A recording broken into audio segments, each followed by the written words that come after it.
नमस्कार दोस्तों, आज आपके सामने फिर एक बार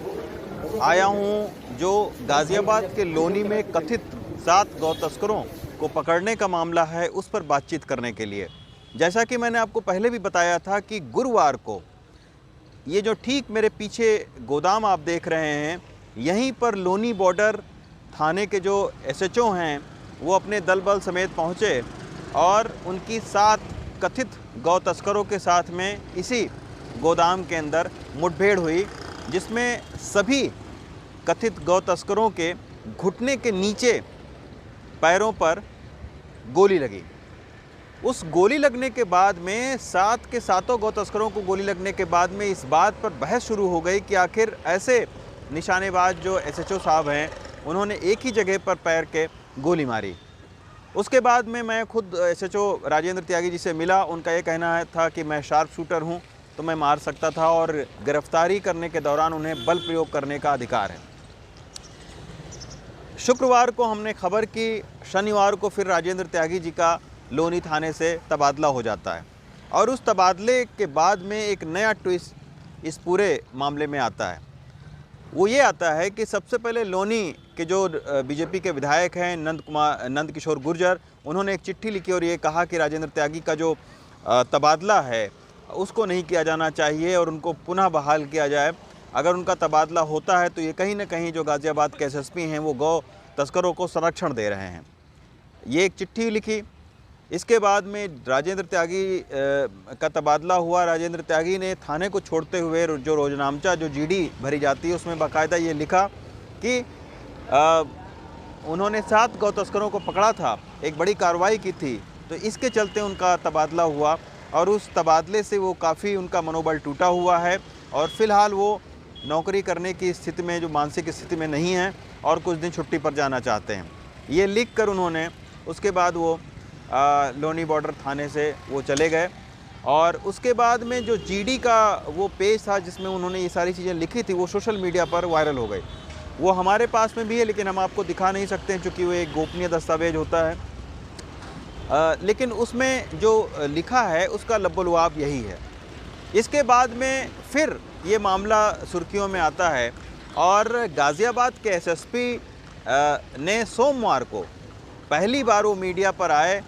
उनसे हालांकि हमने शुक्रवार को भी उनके जो और अधिकारी हैं उनसे रिक्वेस्ट की थी कि आप इस मामले में बोलें, लेकिन वो बोले नहीं थे, कैमरे पर आए नहीं थे। लेकिन सोमवार को गाज़ियाबाद पुलिस ने इस मामले पर चुप्पी तोड़ी और जो एसएसपी हैं वो बाकायदा मीडिया के सामने आए और उन्होंने ये कहा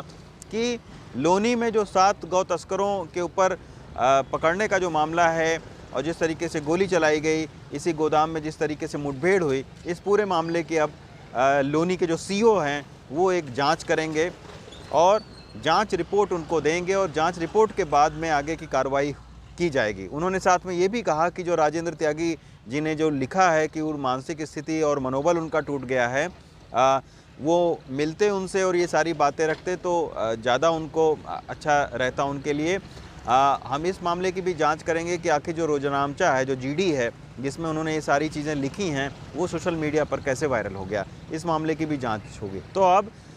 7 कथित गौ तस्करों को पकड़ने के मामले की जांच होगी और साथ में जो जीडी में राजेंद्र त्यागी जी ने जो लिखा है उसकी भी जांच होगी कि वो कैसे आखिर लीक हो गई। अब इसमें एक नया जो मोड़ है वो आया है कल देर शाम को। हम उस दिन भी परिजनों को तलाशने की कोशिश कर रहे थे, लेकिन चूंकि जो हमें एक डॉक्यूमेंट मिला उसमें एड्रेस बड़ा वेग टाइप का लिखा हुआ था और चूंकि ये बहुत घनी आबादी है गाज़ियाबाद में, जिस इलाके से ये कथित गौ तस्कर पकड़े गए थे, तो हम खोज नहीं पाए। कल उनके परिजनों से हमारी बातचीत हुई तो उसमें से जो 7 कथित गौ तस्कर हैं उनमें से एक शख्स के बारे में उनके परिवार वालों का दावा है कि वो नाबालिग है और बाकायदा उन्होंने आधार कार्ड में भेजे और उसमें ये कहा गया कि उस आधार कार्ड के मुताबिक उसकी उम्र 16 साल है। उनके परिवार वालों का ये भी कहना था कि वो इस गोदाम में जो केमिकल फैक्ट्रियों से ड्रम आते थे उनको रात को साफ़ करने के लिए वो आता था। तो वो दोनों भाई हैं, उसमें से एक नाबालिग है जबकि एक जो है वो बालिग है। तो उनके परिवार के मुताबिक वो इसी गोदाम में ड्रम साफ़ करने का काम करता था और वो गोकशी या गौ तस्करी में शामिल नहीं हो सकता, ये उनके परिवार वालों का दावा है। उनका ये भी कहना है कि इससे पहले उनका कोई आपराधिक जो रिकॉर्ड है वो भी नहीं था और उन्हें पता नहीं है कि आखिर पुलिस ने कैसे गिरफ्तार किया गया। तो अब इस पूरे मामले में कई सारी चीज़ें सामने आ रही हैं और एसएसपी ने जो हमारी बातचीत हुई उसमें उन्होंने ये भी कहा कि जो नंद किशोर गुर्जर जिन्होंने जो चिट्ठी लिखी है, लोनी के जो विधायक हैं, जो पहले भी तमाम सारी चिट्ठियां लिख चुके हैं इस तरीके की, कभी वो वसूली का आरोप लगा देते हैं, कभी कुछ और आरोप लगा देते हैं, तो उनके आरोप को जो है वो एसएसपी गाज़ियाबाद ने निराधार बताया और उन्होंने कहा कि ऐसी कोई बात नहीं है, ये एक रूटीन का तबादला था और उनके साथ में और भी कई लोगों का तबादला किया गया है। फ़िलहाल अब इस पूरे प्रकरण की जांच कर रही है। इस गोदाम में भी पुलिस जांच करेगी कि आखिर ये कैसे मुठभेड़ हुआ। जो राजेंद्र त्यागी हैं उनका ये कहना था कि इस गोदाम का जो लोहे का फाटक आप देख रहे हैं, जो इस गोदाम के मालिक हैं, ये आप देखिए सलीम पहलवान लिखा हुआ है, ये सलीम पहलवान के जो बेटे हैं आदिल, उन्होंने